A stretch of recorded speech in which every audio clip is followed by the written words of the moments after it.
Hey everyone, Thordan Smash here, and Respawn and EA just put out a brand new blog post the other day going over cheaters and what their plan is for the future. And today we're going to look at it, whether or not it's going to be successful, and also how, cheaters have evolved and now can crash people that end up spectating to try to report them. We're going to go over all of that. We're also going to give out a Bangalore heirloom recolor. All you got to do is like, comment, subscribe. You know the drill. But without further ado, let's jump into today's topic. So just the other day, Apex Legends put out a tweet going over the Season 22 anti-cheat update, and they stated that they want to be more committed to more transparent and consistent communication, and the next topic is a big one, the anti-cheat. And they did go over quite a bit of stuff. One is the fact that, well, in June and July, they went ahead and did 205,000 bans, only 4,321 temporary, 193,000 were for cheating, and 16,000 were for bot accounts. I didn't even know that we did a lot of bot banning accounts, but apparently that is a thing that they've been doing recently. They also wanted to let us know that they've been hiring a team of specialists that monitor gameplay, and that it is going to be a much larger team on a global scale than they've had in the past. And they're going to be monitoring prohibitive behavior, muting those being problematic in chat, and removing players mid-match or issuing appropriate bans when applicable.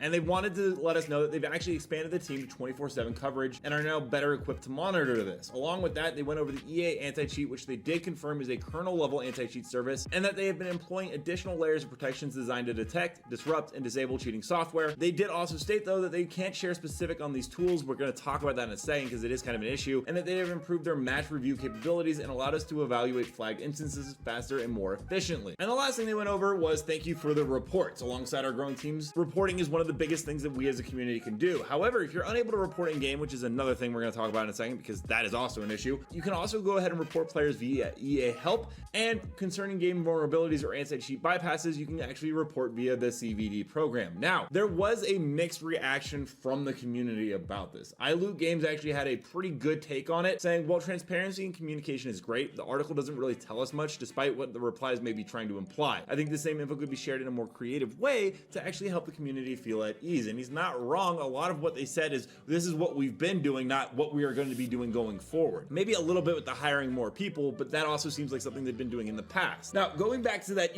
thing where you can report players in games, there is a new type of cheat right here that was actually talked about by Joe Blackwood on Reddit, and he just played a ranked and met a new type of cheater. In addition to the fact that he kills with 100% accuracy, immediately after your death, your client crashes your game and you cannot report him. And we actually have a clip of this. This has been happening for quite some time, but go ahead and watch this clip of this cheater who is using a ton of hacks that basically make the game go absolutely crazy when you're spectating, and then it crashes your game.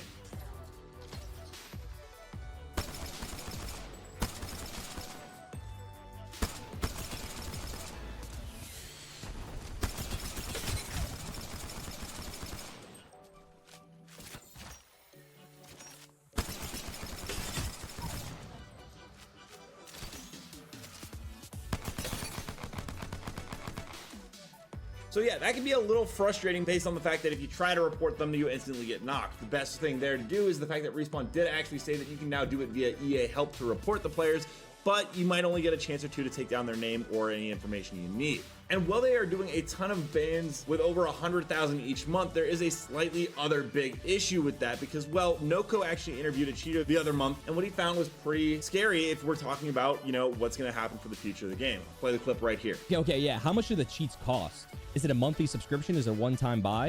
Yeah, these ones are monthly. So it's $20 a week or $50 per month.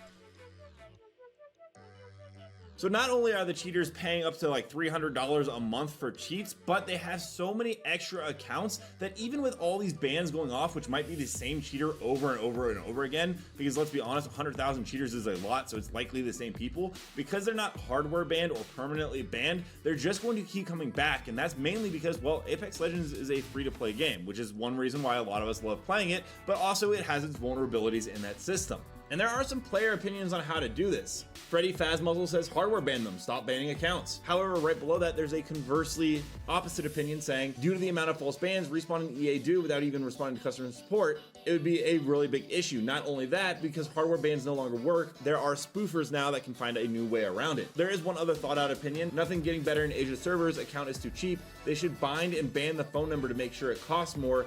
Basically saying that if you want to play Apex Legends, you have a phone number associated with your account, and that could possibly work. There would be some issues with that as well. But in the current model of Apex Legends, no matter how much you upgrade your anti-cheat or your staff team to handle it, the fact that when Noko interviewed the cheater, just based on information that they have multiple accounts ready to go with multiple cheats on them, banning really isn't effective anymore.